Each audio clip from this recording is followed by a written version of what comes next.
Chapter का नाम है मनी एंड इन्फ्लेशन। ये चैप्टर दो पार्ट में डिवाइडेड है, एक तो मनी का बात करेगा और एक इन्फ्लेशन का बात करेगा। मनी वाला पार्ट ज्यादातर थ्योरेटिकल है, उसमें प्रैक्टिकली बहुत कुछ बोलने को है नहीं। सबसे पहले जैसे मनी का डेफिनेशन, तो money is something which is commonly accepted, जो सबको मंजूर है as a medium of exchange, लेन देन में करने के लिए, एंड जो वैल्यू मेजर करने में हेल्प करे और जिसका एक स्टोर वैल्यू हो। तो तीन चीजें जिस चीज में हो और जो कॉमनली एक्सेप्टेड हो, तीन चीजें जिस चीज में और जो कॉमनली एक्सेप्टेड हो, उसको मनी बोलते हैं। क्या तीन चीज? मीडियम ऑफ एक्सचेंज, लेन देन में काम आ रहा है, मेजरमेंट ऑफ वैल्यू, किसी चीज का वैल्यू निकालने में काम आ रहा है, और जिसका स्टोर वैल्यू, जिसको स्टोर करने से उसका वैल्यू बढ़े। तो एक तो डेफिनेशन पढ़ लिए। अब पढ़ते हैं फंक्शन ऑफ मनी। मनी का मेन काम क्या है? सर मेन काम दो ही है जो डेफिनेशन में बोला, medium of exchange and measurement of value. जो एक किसी चीज के बदले में लेन देन में काम आए, सामान ले तो उसके बदले में दे सके, और कोई भी चीज का वैल्यू निकालने में, मेजरमेंट करने में जो हेल्प करे। सेकेंडरी फंक्शन क्या है?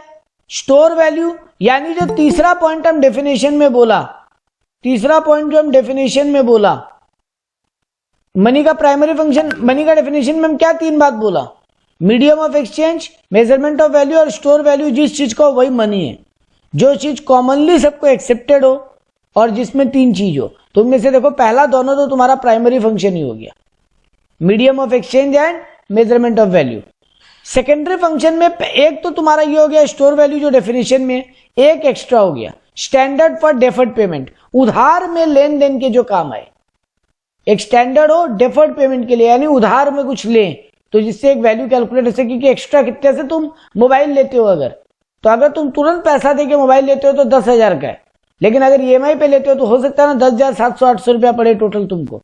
तो डेफर्ड पेमेंट में भी कैलकुलेशन के काम आ रहा है। तो मनी का प्राइमरी फंक्शन दो, मनी का सेकेंडरी फंक्शन दो, मनी का टर्शरी यानी कंटिंजेंट यानी other function, money NI calculate करने के काम आता है। कंटिंजेंट फंक्शन क्यों बोलते हैं? क्योंकि सिर्फ मनी की मदद से एनआई कैलकुलेट नहीं होता, अदर फैक्टर भी इंपैक्ट करते हैं, यानी डिपेंड करता है किसी और चीज पे भी। तो एनआई में तो बहुत सारा बात है, लेकिन मनी एक तरीका है एनआई को कैलकुलेट करने का, नेशनल इनकम को कैलकुलेट करने का। मनी लोगों का इनकम और एक्सपेंडिचर कैलकुलेट करने में काम आता है। तो दो दो दो करके हम 6 फंक्शन लिख दिया मनी का। अगर एग्जाम में आ जाए explain money and its function, तो डेफिनेशन भी लिख सकते हो, commonly accepted as a medium of exchange, measure of value and store value. Primary पहला दोनों function, medium of exchange, measurement of value. Secondary store value, standard for deferred payment, and tertiary में calculation of NI, income and expenditure. ये money का function है। Keynesian theory of demand for money, demand for money एक और definition है, जिसका writer कौन था? मिस्टर केंशियन। वो क्या बोला है 1936 money and is famous book में, मनी के बारे में वो फेमस बुक लिखा जिसका नाम था general theory of employment, interest rate and money, जिसका नाम था general theory of employment, interest rate and money, जिसमें वो लिक्विडिटी प्रेफरेंस यानी मनी का डिमांड, लिक्विडिटी प्रेफरेंस मतलब तुम हाथ में कितना पैसा चाहते हो, बैंक में रखने वाला बात नहीं, हाथ में कितना पैसा चाहते हो खर्चा करने के लिए, 3 पर्पस के लिए, ट्रांजैक्शन के लिए, प्रिकॉशंस के लिए और स्पेकुलेशंस के लिए। ये 3 पर्पस के लिए तुम हाथ में लिक्विडिटी कितना चाहते हो मनी का, यही है मनी के डिमांड का डेफिनेशन। डिमांड फॉर मनी या थ्योरी ऑफ डिमांड या थ्योरी ऑफ मनी डिमांड बोलते हैं इसको।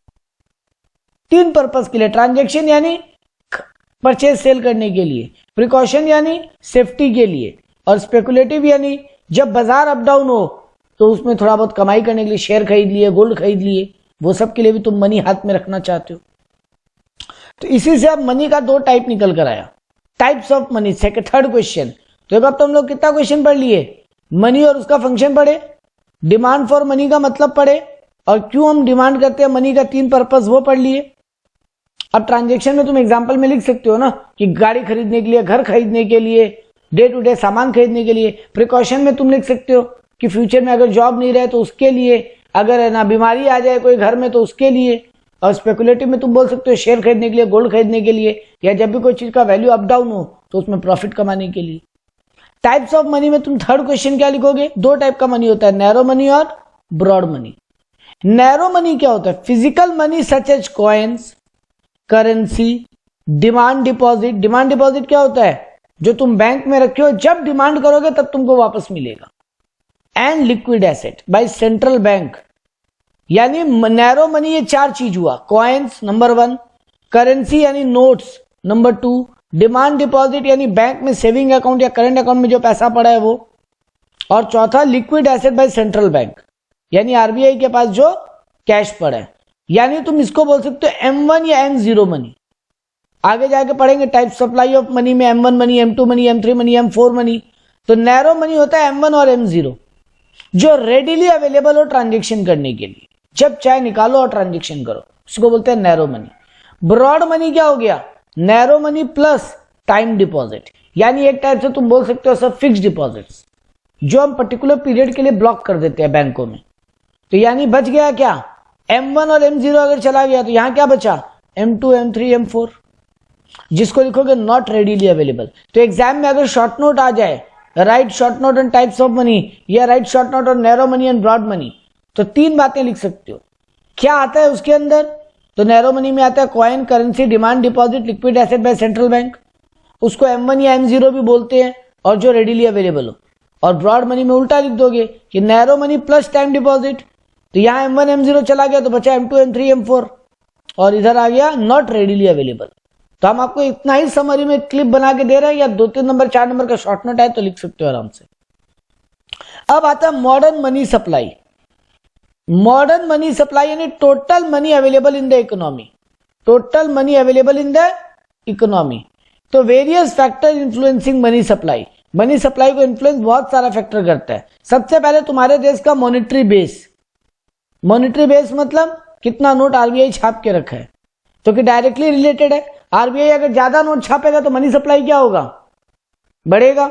आरबीआई अगर कम नोट छापेगा तो मनी सप्लाई घटेगा, यानी ये पॉजिटिव रिलेशन है, डायरेक्ट रिलेशन है। दूसरा हो गया मनी मल्टीप्लायर, ये भी डायरेक्ट रिलेटेड है। क्यों? मनी मल्टीप्लायर मतलब जितना मनी छपेगा उतना एक दूसरे को उधार दे पाएंगे, बैंकों में सप्लाई उतना बढ़ेगा तो उतना ज्यादा क्रेडिट क्रिएट कर पाएगा, तो यानी उतना ही और मनी बढ़ेगा। रिजर्व रेशियो यानी CRR SLR, ये हो गया नेगेटिव रिलेशन या ऑपोजिट रिलेशन, क्योंकि अगर CRR SLR या बैंक रेट अगर आरबीआई बढ़ाएगा तो मार्केट में मनी का सप्लाई घटेगा। वैसे अगर CRR SLR को रिड्यूस करेगा, बैंक रेट को रिड्यूस करेगा, तो मनी सप्लाई बढ़ेगा। चौथा फैक्टर है इंटरेस्ट रेट, वो भी यहां भी पॉजिटिव इंपैक्ट है। इंटरेस्ट रेट अगर बढ़ेगा तो मनी मल्टीप्लायर बढ़ेगा, इंटरेस्ट रेट अगर घटेगा तो मनी मल्टीप्लायर घटेगा। मॉनेटरी पॉलिसीज मतलब गवर्नमेंट जो मनी को लेकर रूल रेगुलेशन बनाता है, कुछ पॉलिसीज ऐसी है जो नेगेटिव है, कुछ पॉलिसी ऐसी है जो फ्यू पॉजिटिव भी है। यानी कुछ पॉलिसीज ऐसी है जिनका रिश्ता पॉजिटिव है, अगर वो पॉलिसीज आएंगी तो मनी का सप्लाई बढ़ेगा, वो पॉलिसीज हटेगी तो मनी का सप्लाई घटेगा। कुछ का रिश्ता नेगेटिव भी है कि वो पॉलिसीज आएंगी तो मनी का सप्लाई घटेगा, और वो पॉलिसीज हटाई जाएगी तो मनी का सप्लाई बढ़ेगा। सर एग्जांपल दीजिए, repo and reverse repo. Repo rate वो रेट है जिसपे बैंक्स को आरबीआई शॉर्ट टर्म कर्जा देता है, शॉर्ट टर्म लोन देता है। तो आरबीआई अगर रेपो रेट बढ़ा देगा तो बैंक लोन नहीं लेगी, यानी नेगेटिव रिलेशनशिप है। रिवर्स रेपो वो रेट है जो आरबीआई बैंकों को देता है, तो आरबीआई अगर रिवर्स रेपो घटाएगा तो बैंक बोलेंगे अरे वाह आरबीआई तो बहुत कम ब्याज दे रहा है, तो हम आरबीआई को पैसा क्यों दे, तो मनी सप्लाई बढ़ जाएगा। यहां पर रिलेशनशिप नेगेटिव है। सीजनल फैक्टर, इनका नेगेटिव रिश्ता है। सीजन जब ऑफ सीजन जब रहता है तो उन बिजनेस में मनी का सप्लाई क्या होता है? कम हो जाता है, और ऑन सीजन में मनी का सप्लाई। एक बार रिवर्स रेपो और रेपो बताएंगे, मेरा नेटवर्क चला गया था। रेपो रेट क्या होता है? वो रेट जिसपे आरबीआई बैंक्स को शॉर्ट टर्म लोन देती है। Short term loan, short term, ठीक है। हाँ, तो अगर रेपो रेट आरबीआई बढ़ाएगा तो बैंक्स कम लोन लेगी ना, हाँ, तो मनी का सप्लाई क्या हो जाएगा? डिक्रीज होगा। हाँ, रिवर्स रेपो क्या होता है? वो रेट जिसपे बैंक्स आरबीआई के पास पैसा अपना जमा करती है। अच्छा, तो यही दोनों का मीनिंग है, ठीक है। हाँ, चलो आ जाओ। अब आता है एक बहुत बहुत इंपॉर्टेंट क्वेश्चन जो एग्जाम में पूछता ही है, components of measurement of money supply, 4 component है, M1, M2, M3, M4। Sir ये है क्या? गवर्नमेंट मनी का मेजरमेंट करता है कि कितना मनी अभी मार्केट में सर्कुलेट कर रहा है। तो ये अलग अलग लेवल है, M1, M2, M3, M4। Government को जब जैसा जरूरत है वो उस लेवल को पहले कैलकुलेशन में लेता है। M1 मतलब क्या है? Currency held by public. तुम्हारी जेब में, मेरी जेब में जो कॉइन्स नोट्स हैं अभी। डिमांड डिपॉजिट मतलब जो कमर्शियल बैंक के पास पैसा जमा है सेविंग और करंट अकाउंट में, जो जब तुमको दरकार हो तुम निकाल सकते हो, जब डिमांड करोगे बैंक को देना पड़ेगा। और ओडी मतलब अदर डिपॉजिट, जो आरबीआई या फिर इंटरनेशनल एजेंसीज या गवर्नमेंट के पास जो नोट है, मतलब अगर मान लो आईएमएफ या वर्ल्ड बैंक के पास जो इंडिया का पैसा पड़ा है, उनको बोलते हैं अदर डिपॉजिट। तो C plus DD plus OD. C माने currency held by public, DD माने डिमांड डिपॉजिट, ओडी माने other deposit with RBI and government. तो ये तीनों को अगर जोड़ें तो आ जाता है M1 supply of money. M2 क्या है? M2 में M1 तो है ही, M2 में M1 तो है ही, प्लस पोस्ट ऑफिस का भी सेविंग डिपॉजिट ले लो। पोस्ट ऑफिस में भी लोग अकाउंट खोल सकते हैं, आप लोगों को मालूम है? Yes sir. हाँ, तो पोस्ट ऑफिस में जो आप सेविंग अकाउंट खोलते हो उसमें जो पैसा पड़ा है, यानी पोस्ट ऑफिस के पास जो डिमांड डिपॉजिट है वो भी जुड़ गया। क्योंकि सर यहाँ का डीडी जो था, M1 वाला जो डिमांड डिपॉजिट था, उसमें विद कमर्शियल बैंक था ओनली। तो यहाँ पे M2 में और आ गया, पोस्ट ऑफिस के पास भी जो सेविंग अकाउंट में पैसा पड़ा है, डिमांड डिपॉजिट पड़ा है। M3 क्या बोला? M1 तो है ही, यानी M2 नहीं है इसमें, सिर्फ M1 है, मतलब पोस्ट ऑफिस का सेविंग डिपॉजिट का बात नहीं हो रहा, plus time deposit with commercial bank. Time deposit मतलब एफडी जो तुम एक मैच्योरिटी के लिए रखते हो, मैच्योरिटी के बाद पैसा उठाते हो। रिकरिंग डिपॉजिट, फिक्स डिपॉजिट, ये सब टाइम डिपॉजिट या टर्म डिपॉजिट होते हैं। तो विड्रॉवल आफ्टर मैच्योरिटी जो है, तो M1 तो है, यानी CC plus DD plus OD plus time deposit. और M4 क्या है? M3 plus post office plus time deposit, यानी M4 में चारों आ गया। M3 आ गया, मतलब CC plus DD plus OD आ गया, प्लस पोस्ट ऑफिस का सेविंग अकाउंट आ गया, मतलब M2 आ गया, प्लस टाइम डिपॉजिट भी आ गया है विद कमर्शियल बैंक, यानी M3 भी आ गया। M4 में तुम बोल सकते हो M1 plus M2 plus M3। तो ये तुम्हारा 4 supply of measurement of money है। आरबीआई को या बैंक गवर्नमेंट को M3 में M1 तो आ रहा है, M2 भी आएगा? नहीं, हम क्या लिखा है? M1 plus time deposit with commercial bank. अच्छा, M4 में 3। अच्छा, M4 में तुम्हारा M3 भी आ रहा है। M3 आने का मतलब ही हो गया currency by public, demand deposit और ओडी तो आ ही गया, है ना? हाँ जी सर। और प्लस तुम्हारा time deposit with commercial bank भी आ गया, प्लस पोस्ट ऑफिस भी इसमें ऐड कर लिया M4 में। तो ये एग्जाम में पूछता है तुमको मनी सप्लाई का मेजरमेंट बताओ, M2, M1, M2, M3, M4 explain करो। तो ये 4 तुमको ऐसे लिख के आना है। अब आता है एक छोटा सा शॉर्ट नोट आता है कई बार एग्जाम में, ये शॉर्ट नोट के लिए इंपॉर्टेंट है। हाई पावर मनी, जिसका सिंबल है H। High power money, high power money क्या है? सर कुछ नहीं, जो आप अब तक पढ़ाए हैं, जो करेंसी इंडिया में गवर्नमेंट और आरबीआई छापते हैं उसको हाई पावर मनी बोलते हैं।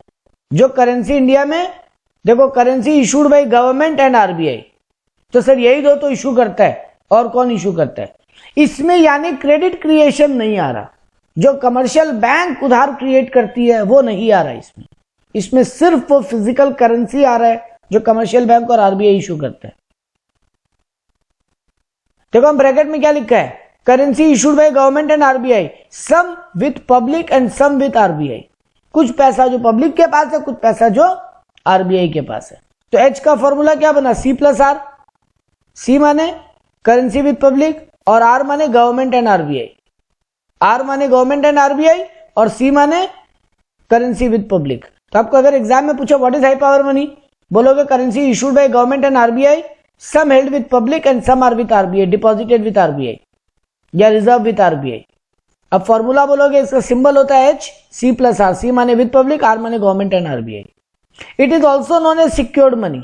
It is also termed as base money since the base of creation is from reserve fund. क्योंकि मनी का क्रिएशन क्या होता है, यहीं से होता है ना, इसलिए इसको बेस मनी भी बोलते हैं और यह सिक्योर्ड मनी भी बोलते हैं। क्योंकि ये जिसके पास भी है, यानी आरबीआई उसको प्रॉमिस कर रहा है, नोट के ऊपर छपा रहता है ना, आई प्रॉमिस टू पे, आरबीआई का गवर्नर के साइन के साथ, यानी ये पैसा सिक्योर्ड है। अगर आपके पास नोट और कट फट भी गया तो आप बैंक में जाओ, बैंक आपको चेंज करके देगा। नोट अगर पूरा भी फट जाए तो बैंक आपको चेंज करके देगा। तो इसमें करेंसी विद पब्लिक आ गया, डिपॉजिट विद आरबीआई आ गया, कैश विद आरबीआई आ गया, कैश विद बैंक्स आ गया, सब आ गया इसके अंदर। इसका सोर्स क्या है? आरबीआई क्लेम फ्रॉम गवर्नमेंट, जो आरबीआई गवर्नमेंट से पैसा परमिशन लेता है छापने का। नेट फॉरेन एक्सचेंज भी आ गया इसमें। गवर्नमेंट का जो लाइबिलिटी है, जो गवर्नमेंट लोन लिया आरबीआई से, वो पैसा भी आ गया। जो गवर्नमेंट लोन लिया है पब्लिक से, वो पैसा भी आ गया। यानी इसमें 1 रुपी नोट, कॉइन, ये सब भी आ गया, क्योंकि सब गवर्नमेंट छापता है। इतना तो बहुत है शॉर्ट नोट में लिखने के लिए। नेक्स्ट है मनी मल्टीप्लायर। मनी मल्टीप्लायर क्या है? इंक्रीज इन मनी सप्लाई और क्रिएशन ऑफ क्रेडिट। 100 का नोट जब मार्केट में घूमने निकलता है और तुम्हारे हाथ से मेरे हाथ, मेरे हाथ से किसी और के हाथ, बैंक के थ्रू घूमता है, तो वही एक 100 का नोट बढ़ते बढ़ते कुछ और वैल्यू हो जाता है। इसी को बोलते हैं इंक्रीज इन मनी सप्लाई और क्रिएशन ऑफ क्रेडिट। हम एग्जांपल दिया है, पूरा एक बढ़िया से आंसर लिखा है, हम आपको वो समझा देगा। तो यहां पे मनी मल्टीप्लायर का डेफिनेशन क्या लिखोगे? इंक्रीज इन मनी सप्लाई और creation of credit. Money multiplier का फॉर्मूला क्या है? मनी मल्टीप्लायर का सिंबल है SM, supply of money. Money multiplier का सिंबल है SM, सप्लाई ऑफ मनी। इसका फॉर्मूला क्या है? K into H। K into H बताएंगे क्या चीज है वो। मनी मल्टीप्लायर के लिए कुछ एजम्पशन पहले से ही है। एक फिक्स रिजर्व होगा जो आप बैंक में जमा किए हो, फिक्स रिजर्व रेशियो रहेगा, मतलब CRR SLR का रेट बार बार चेंज नहीं होगा। फिक्स डिपॉजिट रेशियो, और कितना पब्लिक डिपॉजिट कर रहा है वो भी फिक्स रहेगा। रिजर्व रेशियो का मतलब क्या होता है? CRR प्लस SLR का बात हो रहा है। CRR क्या होता है? एनीवन, CRR क्या होता है? हाँ, कैश रिजर्व रेशियो होता है। मतलब क्या है? मतलब कितना रिजर्व रख सकता है कैश। तो बैंक एक सर्टेन लिमिट होगा ना, कमर्शियल बैंक जो एक लिमिट में होगा। नहीं, गलत जवाब, गलत जवाब। कितने परसेंटेज पे रखती है, मतलब कहाँ पे? कहाँ पे? सर सेंट्रल बैंक के पास। हाँ, CRR वो डिपॉजिट है जो अपने बैंक को टोटल एक दिन में जो टोटल डिपॉजिट आया, एक दिन में नहीं, सॉरी 15 दिन में, फोर्टनाइट होता है ये, हर 15 दिन में एक बार। तो 15 दिन में जो टोटल डिपॉजिट आया उसका एक सर्टेन एवरेज, उसका एक परसेंटेज आपको आरबीआई के पास जमा रखना पड़ेगा। तो CRR वो रेशियो है जो आपको अपने बैंक्स को अपने डिपॉजिट का आरबीआई के पास रखना पड़ता है।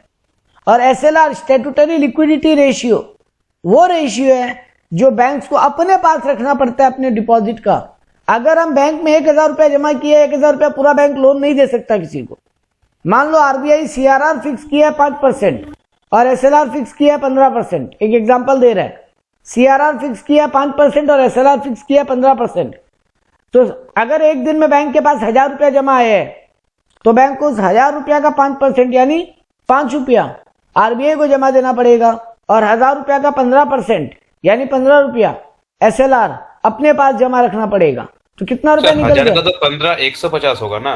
ठीक है, सॉरी 1000 का 5% हुआ 50 रुपया और 1000 का 15% हुआ 150 रुपया। सॉरी, फिगर रॉन्ग हुआ, हम 100 रुपया बोलते बोलते 1000 में चला गया था, कोई बात नहीं। 1000 रुपया हम बैंक में जमा किया, CRR का रेट अगर 5% है तो बैंक को आरबीआई के पास 50 रुपया जमा रखना पड़ेगा, और 15% SLR का रेट है तो 150 रुपया अपने पास रखना पड़ेगा।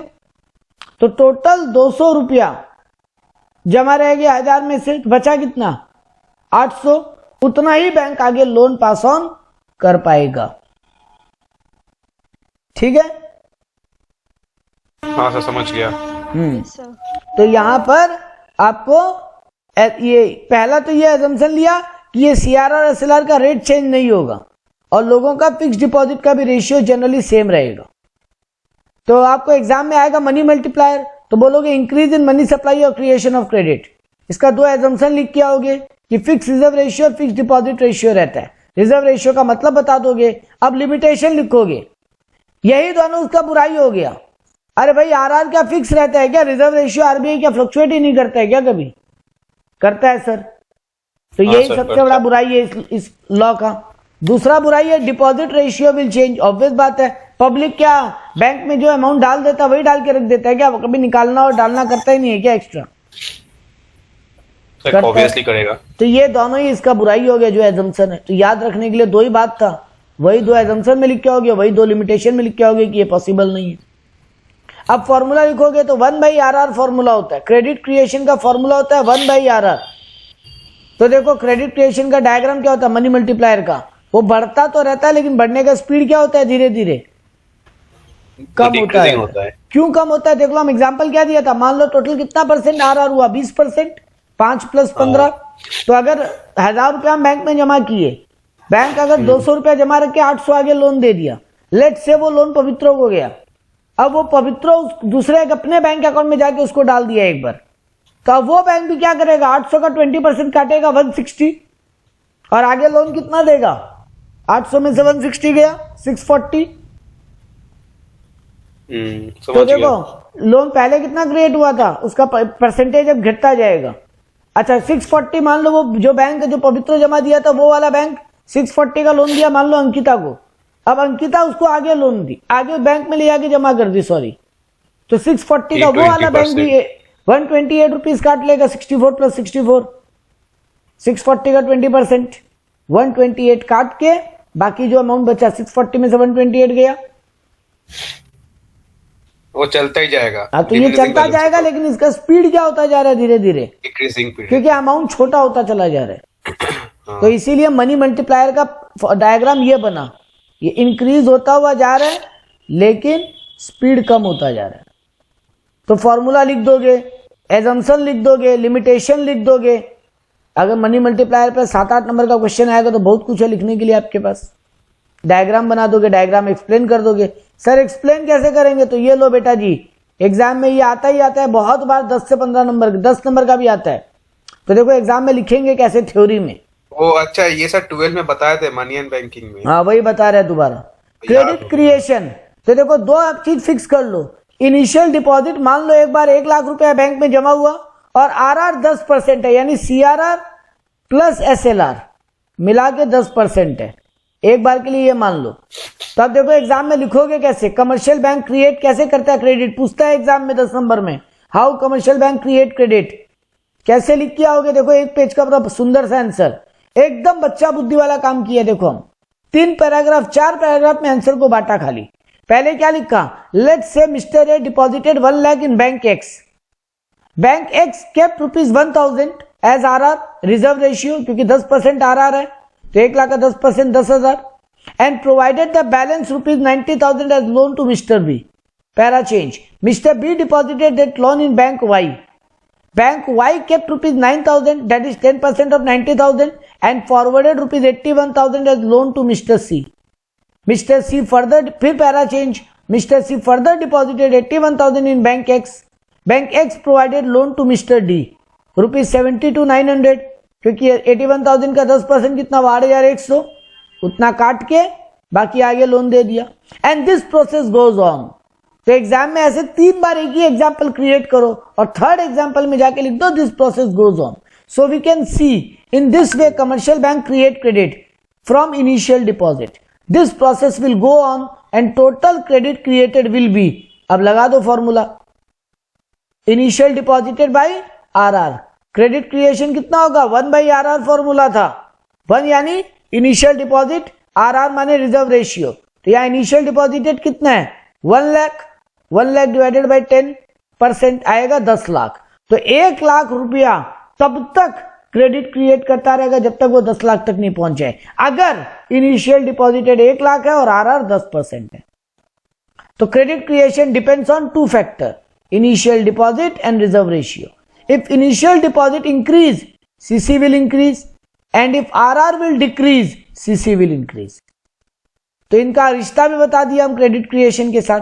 इनिशियल डिपॉजिट अगर बढ़ता रहेगा तो मेरा क्रेडिट क्रिएशन बढ़ता ही चला जाएगा, लेकिन आरआर अगर बढ़ेगा तो क्रेडिट क्रिएशन घटेगा। एंड वाइस वर्सा। इसका लिमिटेशन क्या लिख किया? फिर से बताएंगे कौन सा वाला? सर, लास्ट वाला आपने जो कहा। ये जो रिलेशनशिप, जी सर। बेटा इनिशियल डिपॉजिट अगर बढ़ता जाएगा तो क्रेडिट क्रिएशन भी तो बढ़ेगा ना। आज 1 लाख जमा हुआ तो 1 लाख का 10% काट के 90,000 लोन गया। कल फिर और 10 लाख जमा हुआ तो फिर 10 लाख का 10% 1 लाख काट के और 9 लाख लोन जाएगा। यानी जितना डिपॉजिट बैंक में बढ़ता जाएगा क्रेडिट क्रिएशन उतना ही बढ़ता जाएगा। लेकिन इस क्रेडिट क्रिएशन का आरआर के साथ क्या रिश्ता है? रिजर्व रेशियो के साथ। अगर आरबीआई सीआरआर एसएलआर का रेट बढ़ाता जाएगा तो क्रेडिट क्रिएशन क्या होगा? कम होता जाएगा, क्योंकि बैंकों को ज्यादा डिपॉजिट रखना पड़ेगा तो लोन कम दे पाएगा। फाइन। जी सर। एंड वाइस वर्सा तो है। अब इसका बुराई लिखोगे कि यहां पे डिमांड फैक्टर को इग्नोर किया गया। ये लोग सिर्फ अरे पब्लिक को पैसा का दरकार ही नहीं है तो क्या होगा? सिर्फ आरआर के बढ़ने या इनिशियल डिपॉजिट के घटने बढ़ने से अगर क्रेडिट क्रिएशन होता, बाकी फैक्टर होते ही नहीं, ये हो ही नहीं सकता। पब्लिक को पैसे का दरकार ही नहीं है, मार्केट में रिसेशन छाया हुआ है, तो ऑब्वियस बात है इन फैक्टर से खाली आंसर नहीं आएगा। रेशियो ऑफ कैश रिजर्व ये हमेशा फ्लक्चुएट होता रहता है। Public desire to hold cash, मान लो पब्लिक ज्यादा कैश रखने का मन कर लिया तो बैंकों में जमा ही नहीं किया, इनिशियल डिपॉजिट बढ़ा ही नहीं। तो बिजनेस कंडीशन, अगर अभी बिजनेस का कंडीशन बहुत बुरा है वो लोग लोन लेंगे ही नहीं, या बिजनेस का कंडीशन बहुत अच्छा है तो अगर इंटरेस्ट रेट बढ़ भी रहा है तो भी लोन ले लेंगे। कई बार लीकेज ऑफ क्रेडिट क्रिएशन होता है, मतलब एनपीए।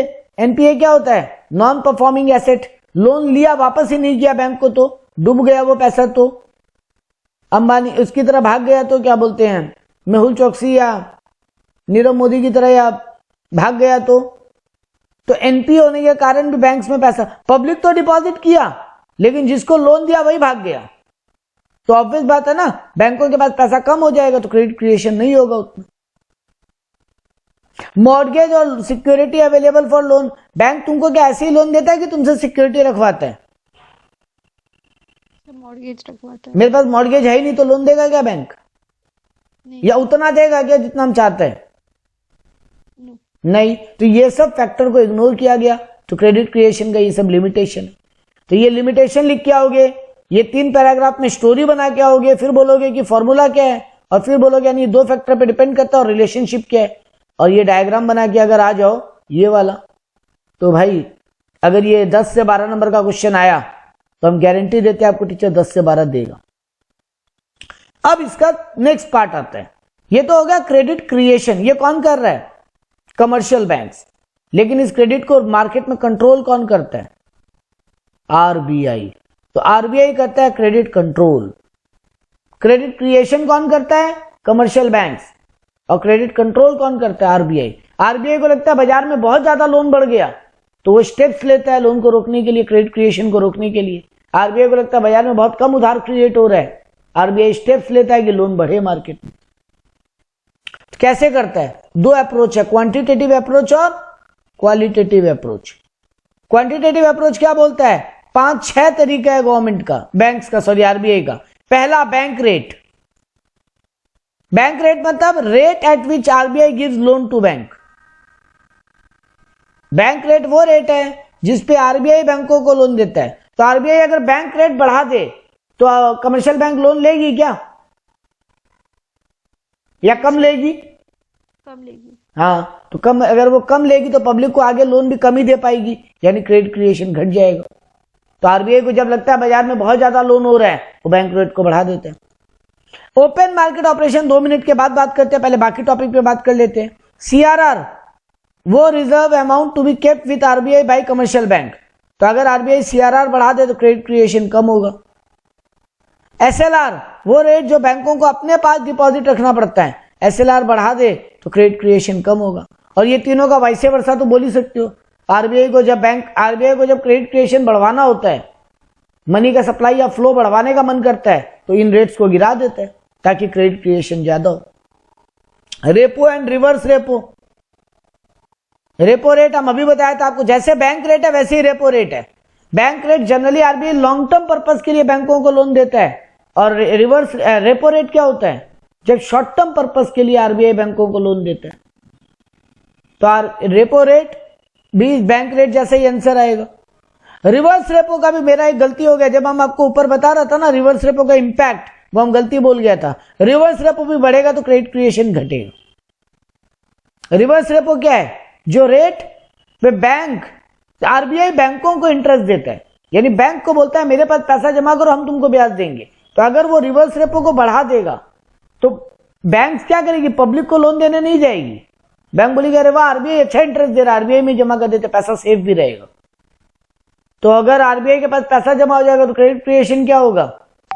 कम हो जाएगा, क्योंकि बैंक के हाथ में पैसा ही नहीं होगा आगे उधार देने के लिए।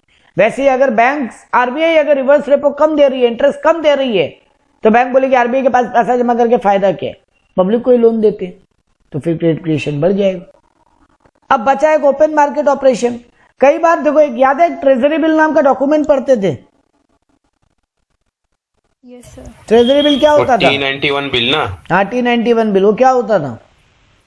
सर वो तो जीरो कूपन बॉन्ड होता था, मतलब कोई इंटरेस्ट नहीं लगता था, और ये सेंट्रल गवर्नमेंट और स्टेट गवर्नमेंट वो इशू करता था पब्लिक को सिक्योरिटी। देखो होता क्या, सही बात बताओ, उसको थोड़ा डिटेल में बता देते हैं।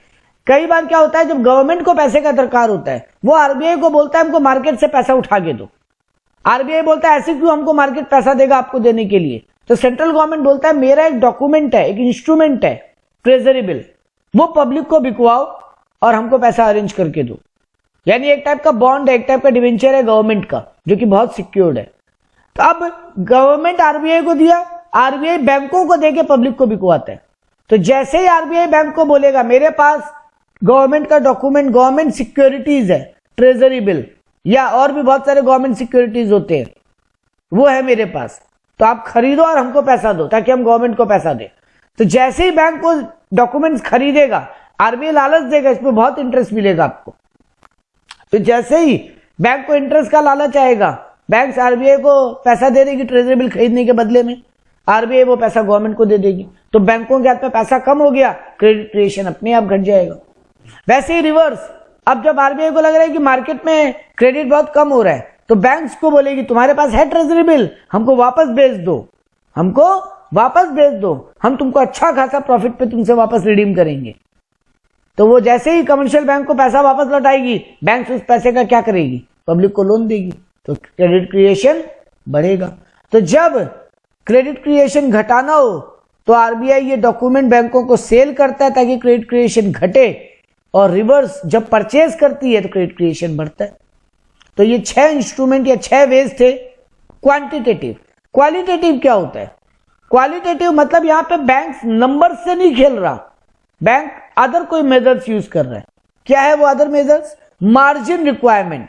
आप बैंक में लोन लेने जाते हो, मान लो हम 40 लाख का घर लेने जा रहे हैं, क्या 40 लाख पूरा लोन मिल जाएगा मेरे को? No sir. नहीं मिलेगा। बैंक बोलेगा थोड़ा पैसा तुम भी दो अपनी जेब से, मतलब कुछ मार्जिन मनी तुम भी जमा करो, डाउन पेमेंट तो हमको देना पड़ेगा, थोड़ा डाउन पेमेंट या थोड़ा मार्जिन मनी। मान लो 40 लाख में से 10 लाख मेरे को मार्जिन देना पड़ा और 30 लाख हमको लोन मिला। आरबीआई को लगा अरे बाजार में तो बहुत कम लोन क्रिएट हो रहा है, बैंकों को बोलेगा मार्जिन मनी छोटा कर दो, 3 लाख की मार्जिन मनी लो, 37 लाख लोन दे दो। तो जैसे मार्जिन मनी घटा, क्रेडिट क्रिएशन बढ़ा। रिवर्स, आरबीआई अगर बैंकों को बोला है पब्लिक को बोलो 25 लाख मार्जिन मनी खुद देगा, खाली 15 लाख ही लोन मिलेगा। तो जैसे मार्जिन मनी बढ़ा, क्रेडिट क्रिएशन क्या हो गया? कम। तो ये हुआ क्वालिटेटिव अप्रोच। एक और है क्रेडिट रेशियोनिंग। बैंक जनरली तुमको लोन दे दिया, बैंक के पास टोटल 10 लाख मान लो लोन देने के लिए, आफ्टर सीआरआर एसएलआर माइनस करने के बाद टोटल 10 लाख बचा लोन देने के लिए। बैंक चाहे तो पूरा 10 लाख कार लोन दे सकता है, बैंक चाहे तो पूरा 10 लाख होम लोन दे सकता है, बैंक चाहे तो पूरा 10 लाख एजुकेशन लोन दे सकता है, बिजनेस लोन दे सकता है, पर्सनल लोन दे सकता है। बट आरबीआई को लग रहा है अरे बाजार में बहुत उधार हो रहा है, आरबीआई बैंकों को बोलेगा अरे इसका रेशियो बांटो, तो तुम्हारे पास जो भी टोटल डिपॉजिट होगा उसका 40% से ज्यादा कार लोन नहीं दे सकती, उसका 30% से ज्यादा होम लोन नहीं दे सकते, उसका 10% से ज्यादा पर्सनल लोन नहीं दे सकते। जैसे ये रेशियो बढ़ जाएगा, अब जरूरी नहीं है ना कि मेरे पास तो 40% पड़ा as a bank home loan देने के लिए, बट आज आए सब कोई कार लोन मांगने, तो हम तो कार लोन तो दे नहीं पाया और होम लोन कोई लेने नहीं आया, क्रेडिट क्रिएशन अपने आप घट गया। तो क्रेडिट रेशियो अगर बढ़ता है तो क्रेडिट क्रिएशन घटेगा। मॉरल प्रेशर, एक और हम यहाँ पे नोट्स में लिखना भूल गए बट बोल देता है, वो याद रहेगा। मॉरल प्रेशर मतलब बार बार मीटिंग बुला के, अरे आप लोग क्या कर रहे हो, लोन नहीं दे रहे हो, एडवर्टीजमेंट करो, ये करो, वो करो, लोगों को नया नया अट्रैक्टिव स्कीम दो बट लोन दो। तो बैंक्स के ऊपर आरबीआई मेंटल प्रेशर बना रहा है, लोन दो। वैसे ही रिवर्स, जब लोन बहुत ज्यादा हो रहा है बाजार में, क्या कर रहे हो, इतना लोन जा रहा है, ये पेपर चेक करो, वो पेपर चेक करो, ये डॉक्यूमेंट मांगो, वो डॉक्यूमेंट मांगो। तो जितना प्रेशर बढ़ाएगा कि बैंक्स लोन नहीं दे, तो ये भी एक तरीका है मेंटल प्रेशर बढ़ा के ट्रेड क्रिएशन को कम करना। एक हम नोट्स में लिखना भूला है बट ठीक है, डायरेक्ट एक्शन। ये डायरेक्ट एक्शन क्या होता है? पेनल्टी लगाना, फाइन्स लगाना। अगर आप प्रॉपर डॉक्यूमेंट देखे बिना लोन दिए इतना पेनल्टी लगा देंगे। अब बैंक को लग रहा है अरे ब्याज कितना कमाएंगे, उससे ज्यादा तो पेनल्टी लग जा रहा है, तो फिर बैंक अपने आप ही डर के हमारे लोन कम देगा। पेपर वर्क अगर प्रॉपर नहीं होगा या बहुत सारा एक्शन आरबीआई की तरफ से रहेगा तो फाइन, पेनल्टी, इंटरेस्ट, ये सब का एक्शन। और उल्टा अगर आरबीआई कोई भी एक्शन नहीं ले रहा है बहुत स्ट्रांग अभी, तो बैंक ज्यादा लोन देगी। तो ये आपके बहुत इंपॉर्टेंट आंसर, दो इंपॉर्टेंट आंसर पढ़ाए आज हम। क्रेडिट क्रिएशन कैसे होता है, क्रेडिट कंट्रोल कैसे होता है, क्लियर है? Yes sir. तो बैंक पार्ट खत्म। इस चैप्टर में दो Yes, पार्ट था, sir. इस चैप्टर में दो पार्ट है, बैंक और इन्फ्लेशन। बैंक पार्ट खत्म। हम थोड़ा सा इन्फ्लेशन वाला पार्ट चालू कर दे रहे हैं, नहीं तो कल का क्लास में इसको खत्म नहीं कर पाएंगे। इन्फ्लेशन क्या होता है? Continuous rise in price level. हम दो वर्ड यूज किए, कंटिन्यूअस और राइज इन प्राइस लेवल। देखो कभी कभी पैसा, कोई कोई चीज का दाम बढ़ना या थोड़ा बहुत ऐसे ही दाम बढ़ के वापस घट जाने को महंगाई बढ़ना नहीं बोलते। आप लोग इन्फ्लेशन का मतलब महंगाई बोल सकते हो, इन्फ्लेशन का मतलब महंगाई, बट कंटिन्यूअस जब महंगाई बढ़े और एक लेवल पे प्राइस सस्टेन करे, वापस नीचे नहीं आए। पेट्रोल 60 का 80 गया, 90 गया, 100 गया, 110 गया, लेकिन घट के वापस 95 पे भी तो आया ना। तो 110 होना महंगाई बढ़ना नहीं हुआ। लेकिन अब जब 90 के नीचे आ ही नहीं रहे और एक लंबा टाइम पीरियड के लिए लगातार 90 के ऊपर ही सस्टेन कर रहे हैं, उसको बोलते हैं महंगाई बढ़ना। तो continuous rise in price level को बोलते हैं महंगाई बढ़ना यानी इन्फ्लेशन। किस चीज का? कॉमोडिटीज का एंड फैक्टर ऑफ प्रोडक्शन का। दो चीज का बात हो रहा है, कॉमोडिटीज यानी finish goods and factor of production यानी इनपुट्स। तो आउटपुट और इनपुट का जो प्राइस लेवल है वो कंटिन्यूअसली अगर बढ़े या ऊपर जाके एक लेवल पे सरवाइव कर जाए, उसको बोलते हैं इन्फ्लेशन। इन्फ्लेशन का कॉजेस दो है, एक है डिमांड पुल इन्फ्लेशन और एक है cost push inflation. Demand pull inflation और कॉस्ट पुश इन्फ्लेशन। क्या होता है डिमांड पुल और कॉस्ट? सॉरी एक मिनट। हाँ, डिमांड पुल इन्फ्लेशन और कॉस्ट पुश इन्फ्लेशन, ये क्या होता है? दो चीज, डिमांड पुश और कॉस्ट, डिमांड पुल और कॉस्ट पुश। देखो पुल मतलब क्या होता है? ऊपर से खींचना, ढक्कन को ऊपर से खींचते हो बोलते हो पुल कर रहे हैं ढक्कन को, और पुश मतलब नीचे से धक्का देना। तो कॉस्ट जो तुम्हारे फैक्टर्स का जब दाम बढ़ जाता है, इनपुट्स का दाम बढ़ जाता है। हम अगर केक बना रहे हैं तो मेरा इंग्रेडिएंट्स क्या होगा? मैदा, चीनी, चॉकलेट, अदर कुछ इनपुट्स, लेबर चार्ज। जब इनका दाम बढ़ता है मार्केट में, तो ये प्राइस को जब ऊपर की तरफ धक्का देते हैं, महंगाई को जब बढ़ाते हैं, इसको बोलते हैं कॉस्ट पुश। कॉस्ट के कारण जब महंगाई बढ़ता है, कॉस्ट नीचे से धक्का देता है प्राइस को, जबकि डिमांड ऊपर से पुल करता है। रॉ मटेरियल का दाम नहीं बढ़ा, मैन्युफैक्चरिंग कॉस्ट नहीं बढ़ा, लेकिन डिमांड इतना ज्यादा आ गया बाजार में कि सप्लायर अब ज्यादा दाम में बेच रहे हैं। सप्लाई से ज्यादा डिमांड है मार्केट में। तो डिमांड पुल इन्फ्लेशन मतलब rise in price level due to rise in demand. तो एग्जांपल इसका, इंक्रीज इन मनी सप्लाई। बाजार में जब प्राइस, मनी सप्लाई बहुत हो जाए, सबकी जेब में बहुत पैसा है, तो सबका डिमांड बढ़ेगा कि नहीं?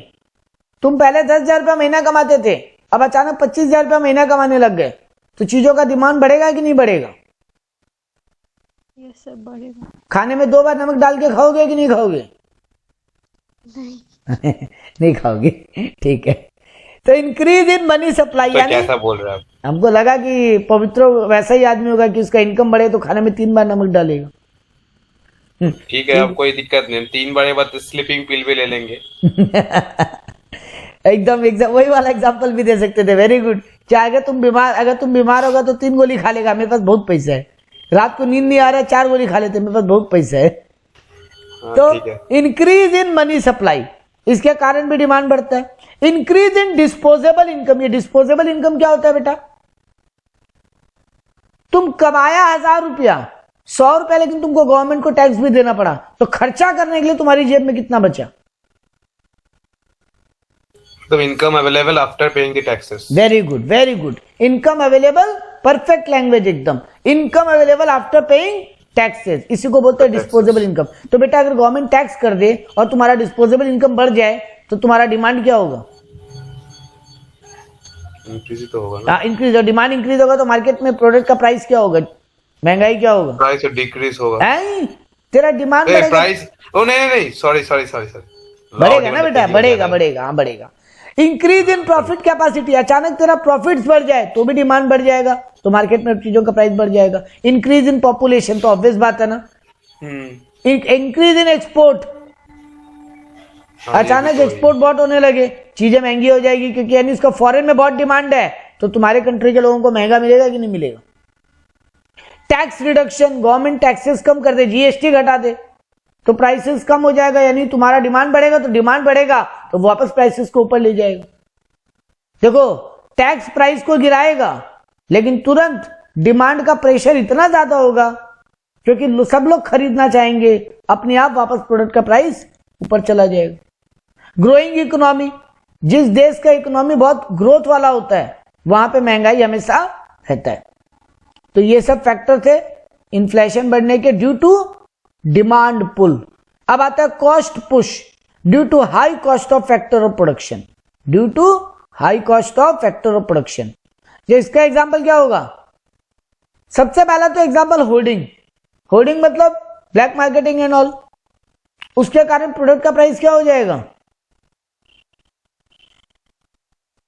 बढ़ जाएगा ना। फिर से बताएंगे? होर्डिंग यानी ब्लैक मार्केटिंग, हम सामान को अपने पास स्टॉक करके रख लिया। इस बार गेहूं बहुत हुआ, लेकिन हम गेहूं को अपने गोडाउन में बंद करके रख लिया, तो मार्केट में सप्लाई क्या हो जाएगा? गिरेगा। हाँ, तो जो दुकानदार है उसके लिए बाइंग प्राइस क्या हो जाएगा? जो दुकानदार है उसके लिए बाइंग प्राइस क्या होगा? दुकानदार का बाइंग प्राइस वो तो इंक्रीज होगा ना, वो इंक्रीज होगा तो मार्केट बढ़ जाएगा। हाँ, वेरी गुड, वो बढ़ेगा, वेरी गुड। तो मार्केट में बाइंग प्राइस बढ़ जाएगा दुकानदार का, तो दुकानदार का बाइंग प्राइस बढ़ेगा तो कंज्यूमर से क्या, वो कंज्यूमर से क्या चार्ज करेगा? हाई प्राइस इंक्रीज होगा। हाँ, क्योंकि उसका फैक्टर ऑफ प्रोडक्शन का कॉस्ट बढ़ गया।